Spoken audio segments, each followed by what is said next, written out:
विद्यार्थी मित्रों, स्वागत है आपका आपकी चैनल में सरस्वती इंस्टीट्यूट में। तो काफी लोग जरा अचंभे में आ गए होंगे कि सर हिंदी क्यों बोल रहे हैं। आज हिंदी बोलने का तात्पर्य यही है कि आज हम जो आईएमपी देने वाले हैं वो हिंदी विषय की है। जी हाँ मित्रों, आपने बहुत सारे कमेंट्स किए थे और बहुत ही लोगों की डिमांड थी कि सर हिंदी विषय की भी आईएमपी चाहिए, कारण कि जो पिछला अपना ट्रैक रिकॉर्ड रहा है चारों पेपर के कि हमने जो आईएमपी दी वो सारी आईएमपी बुझाई है। तो लोगों को इतना अविश्वास हो गया है कि सर आप भले हिंदी विषय पढ़ाते हैं नहीं पढ़ाते, पर आपके नॉलेज के हिसाब से आप जो आईएमपी देंगे वही पूछाने वाली है और हमें बिल्कुल टेंशन नहीं लेना। तो कल से थोड़ा मेहनत करते और अभी आईएमपी रेडी हुई है। मैं आपकी हिंदी की आईएमपी दे रहा हूं, तो फटाफट नोट पेन निकालिए और राइट डाउन करना शुरू कर दीजिए। विद्यार्थी मित्रों, सबसे पहले 2 मार्क्स के जो गद्य विभाग में आते हैं, गद्य विभाग की बात कर रहे हैं तो कौन से प्रश्न को कर रहे हैं। सबसे पहला प्रश्न है, सुधार ने स्त्री पुरुष के भेदभाव के लिए क्या निश्चय किया। दूसरा करते हैं, कालिदास ने हरिंसा को क्यों बचाया। तीसरा है, दंतुल मल्लिका के घर कैसे पहुंचा और क्यों। चौथा है, बूढ़ी काकी का परिचय अपने शब्दों में दीजिए। पांचवा है, कृष्णा को परंपरागत डाकू रानी क्यों कहा जाता है। डाकू की जो वाइफ होती है उसको बोलते हैं डाकू रानी, तो इसको क्यों कहा गया है। नंदन ने बिंदु से चोरी की बात किस प्रकार मालूम की। सातवां है, गांव के युवक पंचायत के पदाधिकारियों के किस बात पर नाराज थे।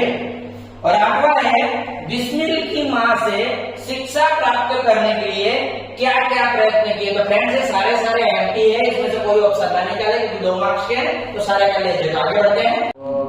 और 9वां है, बिंदु के नाम लिखने पर मालती को क्या चिंता हुई।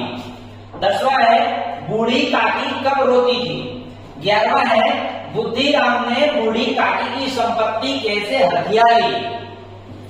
12वां है, टेल्को के विज्ञापन में चौंकाने वाली क्या बात की। 13वां है, आज वास्तविक धन कौन कौन से गुण में है, क्यों। अरे 14 और लास्ट है, कालिदास ने हरिंसावा को बचाने के लिए क्या किया। तो ये 14 जो 2 मार्क्स से गद्य विभाग है, इतना आपने कंप्लीट कर लेना है। मित्रों, गद्य विभाग में हम 3 मार्क्स वाले बना देते हैं। 3 मार्क्स की गद्य विभाग में कौन सा एमपी है। पहला है, देश को कैसे नागरिकों की आवश्यकता है, क्यों। बहुत एमपी है, कर लेना ये। लेखक की दृष्टि से मनुष्य का एक स्थान से दूसरे स्थान पर कैसे भेजा जा सकता है। तीसरा है, नौकर के संबंध में नंदन और मालती के विचारों में क्या अंतर था। चौथा है, लेखक के अनुसार डंकन के जीवन से क्या संदेश मिलता है। ये भी बहुत अहम है। 5वां है, रचना एकांकी के द्वारा रघुवीर चौधरी क्या सीख देते हैं। और 6वां है, चोरी का पता लग जाने पर नंदन ने बिंदु के साथ कैसा व्यवहार किया, क्यों। तो मित्रों, इतने सारे चैप्टर्स में से सिर्फ 6 एमपी दिए, तो बिल्कुल ही कंप्लीटली कर लेना और एक बार तो कम से कम इसको पढ़ के जाना। नेक्स्ट एमपी की बात करेंगे मित्रों, आशय स्पष्ट कीजिए। गद्य और पद्य दोनों में पूछाते हैं। मैं दोनों ही जो आईएमपी है मैं साथ में दे रहा हूं, तो इतना जितनी भी आशय में दिया हूं वो कंप्लीट कर लीजिए। सबसे पहले देखते हैं, धन सुख का जादूगर भी है और शांति का डकैत भी है। तो आपने सुना ही होगा, जिसके पास पैसा है उसके पास सब प्रकार के सुख है, जादू है और शांति का डकैत भी हो। जिसके पास पैसा है उसके पास शांति भी नहीं है। तो ये जो खाली मैं इसलिए एक्सप्लेन कर रहा हूँ कि इस तरह आशय आपको लिखना है। नेक्स्ट वन देखते हैं, लातों के भूत बातों से नहीं मानते। बहुत बार आपने सुना होगा कि काफी लोगों को समझाने के प्यार से समझाओ तो समझते नहीं है, इसके लिए हम आंखें लाल करनी पड़ती थी। उसके लिए है, लातों के भूत बातों से नहीं मानते। बुढ़ापा बहुधा बचपन का पुनरागमन हुआ करता है। अपने नहीं बोलते हैं कभी भी बूढ़े लोगों की सटी आ गई है। मीन्स जैसे बचपन के बच्चे को ज्यादा समझा नहीं सकते हो, वो बहुत जिद्दी हो जाता है। इस तरह से बुढ़ापे में भी जो इंसान होता है बहुत जिद्दी हो जाता है। तो ये दोनों में बोला गया, बुढ़ापा बहुधा बचपन का पुनरागमन होता है। जब बुढ़ापा आता है 55 साल, तो बचपन और बचपन में ज्यादा अंतर नहीं होता। नेक्स्ट वन है, हम क्यों ऐसी चीज खाएं जो सबको नहीं मिलती, इससे तो चोरी की भावना को जन्म मिलता है। नेक्स्ट वन है, लड़कों का बूढ़ों के प्रति स्वाभाविक विद्वेष होता है। नेक्स्ट वन, तुम लोग जिम्मेदारी नहीं समझते। सातवां है, खुश रहना केवल जरूरत नहीं है, वह एक भौतिक उत्तरदायित्व भी है। तो सातों सात खूब आयती है, तो इतना कंप्लीट कर लीजिए। सो नेक्स्ट आज से में देखते हैं 8वां नंबर है, एक वसुधैव बना कुटुंबकम। 9वां है, सत्य की नाव खेवटिया सतगुरु, भव सागर तरी आयो। नेक्स्ट वन, ये सब पद के हैं, आप देखना पद्य में आपको मिल जाएगा। प्रभु जी तुम स्वामी हम दास, ऐसी भक्ति करे रे दास। 11वां है, जब भी भूख से कोई लड़ने खड़ा हो जाता है सुंदर दिखने लगता है। तो 11 है, ये भूल से लिखा गया है, ये नहीं है। नेक्स्ट वन, सो अपने 11 के 11 आशय जो है गद्य और पद्य दोनों में मैंने आईएमपी दे दी है, तो इतना कर लेंगे। सो मित्रों अब आगे बढ़ते हैं। पद्य में जो 2 मार्क्स के प्रश्न आते हैं वो है, प्रश्नों के उत्तर दीजिए। देखिए कौन कौन से प्रश्न इसमें आईएमपी है। पहला है, ढोंगी साधु मौन व्रत क्यों धारण करते हैं। ढोंगी साधु जो होते हैं वो मौन व्रत क्यों धारण करते हैं। मीरा इस भव सागर को किस प्रकार पार करना चाहती है। तीसरा है, हिमालय के बारे में जन्मभूमि कविता में क्या कहा गया है। चौथा है, गोपी कृष्ण की मुरली को अपने अधरों में क्यों नहीं रखना चाहती हैं। पांचवा है, कुत्ता निराश क्यों हो गया। छठा है, इंद्रदेव आश्चर्यचकित क्यों हो गए। सातवां है, कवि श्री पंत जी ने धरती के गुणगान कैसे गाए हैं। और 8वां है, श्री सर्वे। स्क्रीनशॉट लगिए या फिर लिख लीजिए। सब गद्य विभाग के अपने आईएमपी देख लेते हैं जो 3 मार्क्स को पूछाते हैं। प्रश्न को कर लीजिए। पहला है, मीरा के पदों के आधार पर सदगुरु की महिमा का वर्णन कीजिए। देन तोता और इंद्र का संवाद अपने शब्दों में कीजिए। खूब आईएमपी है। बहुत लास्ट में पूछा गया था, भारत शांति दूत क्यों कहलाता है। तो इस बार भी पूछ सकते हैं, ऐसा कोई जरूरी नहीं है, तो आप कर लीजिए। नेक्स्ट है, भक्ति में लीन मीरा को लोग क्या क्या कहते थे और क्यों कहते थे। भारत वर्ष हमारा है, काव्य से क्या बोध मिलता है। ये बहुत ही आईएमपी है, तो कर लीजिए। कश्मीर की रक्षा के लिए कवि क्या कहते हैं।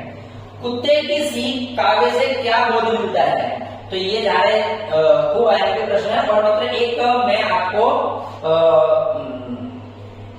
क्या बोलते हैं, आईएमपी तो नहीं पूछ सकता हूँ, आपको एक वस्तु समझाना चाहता हूँ। जैसे यहाँ लिखा है, तोता और इंद्र का संवाद अपने शब्दों में कीजिए। तो ये कभी भी है ना, कोई गाइड वगैरह किसी टॉपिक में से बैठा मत लिखिएगा, क्योंकि जब आपको लिखा होता है ना अपने शब्दों में कीजिए, तो आपने पाठ पढ़ा है, आपको पाठ के बारे में पता है, इसलिए अपने शब्द में जब लिखोगे तो फुल मार्क्स मिलेंगे। लेकिन अगर आप आपके प्रदीप या गाइड में से उतार लोगे तो उसके पूरे मार्क्स मिलेंगे नहीं, क्योंकि ये प्रश्न ही कहना चाहता है कि इसको अपने शब्दों में कीजिए। तो फटाफट इसका स्क्रीनशॉट ले लीजिए।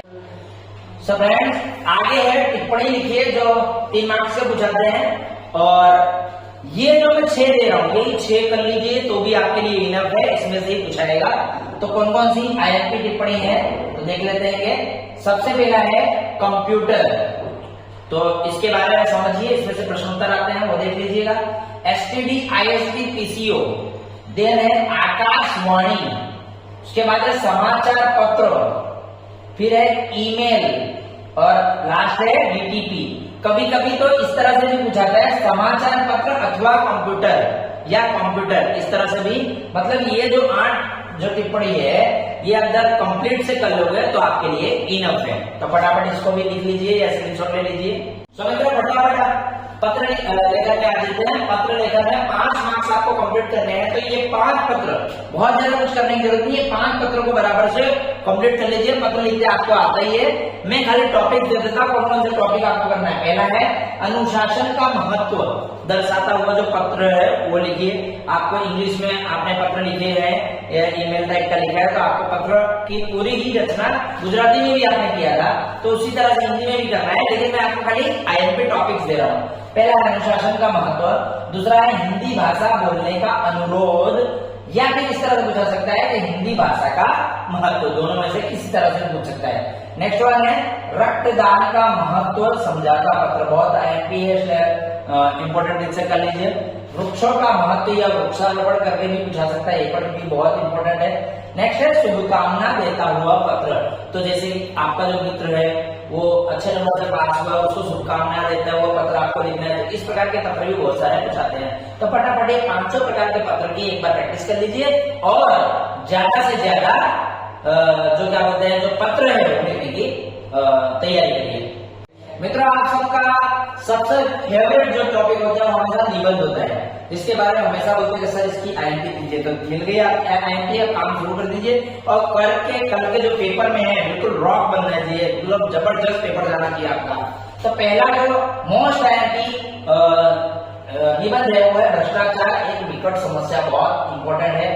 कोरोना ने बदला हमारा जीवन, क्योंकि लेटेस्ट में कोरोना गया है और उससे जो हमारा जो जीवन बदला है उसके बारे में। मातृ प्रेम अथवा मेरी मां, दोनों में से कोई भी प्रकार का पूछा सकता है। वृक्षारोपण एक आवश्यकता या वृक्ष ही जीवन है, दोनों में से किसी भी प्रकार से ये चीज पूछ सकते हैं। नेक्स्ट है त्योहारों का महत्व, तो त्योहार का महत्व में कोई या फिर स्पेशल कोई त्योहार के बारे में, जैसे कि अभी होली नजदीक में है तो होली के बारे में पूछ सकता है या कुछ भी पूछ सकते हैं। प्रदूषण एक विकट समस्या, विज्ञान वरदान या अभिशाप या विज्ञान की सिद्धियां, दोनों में से कोई भी प्रकार से अगर पूछना हो तो पूछ सकता है, या फिर या तो बोलेगा विज्ञान वरदान या अभिशाप, अथवा पूछ सकता है विज्ञान की सिद्धियां। नेक्स्ट 8वां है समय का सदुपयोग और 9वां है मोबाइल फोन से लाभ हानि। तो मित्रों इसके अंदर बहुत ज्यादा कुछ याद नहीं करना होता है, एक बार पढ़ लीजिए, आपके पास जो आपके पास जो चीजें हैं उसमें से ये सारे एक बार देख जाइए और कल का जो आपका पेपर होने वाला है वो पेपर के अंदर एक भी प्रश्न आपका छूटे नहीं और फुल मार्क्स हिंदी के अंदर आवे, ऐसा करना। सो फ्रेंड्स, अगर आपको हमारी जो सीरीज थी आईएमपी की वो आपको पसंद आई हो और आपने जो सारे पेपर देखे हैं, सारे पेपर्स में कितना सारा पूछाया है और आपके जो पेपर हैं हमारी वजह से कितना आपको लाभ हुआ है, कमेंट बॉक्स में जरूर बताइएगा, जिससे हर साल हम इस तरह का काम कर सके और आप लोगों की सेवा में कुछ ना कुछ योगदान कर सके। तो अगर आपको ये आईएमपी भी पसंद आई हो तो ज्यादा से ज्यादा लोगों को शेयर करिए और तुम्हारे जो भी फ्रेंड्स हैं हिंदी विषय के लिए, जो बेचारे यूं बोल रहे होंगे कि हमारे पास हिंदी विषय में कुछ है नहीं, तो उनको शेयर कर दीजिए। और एक जात से बोलते हैं ना कि किसी को शेयर करना भी एक पुण्य का काम है। तो मिलते हैं नए वीडियो में, टिल देन मेहनत करते रहिए।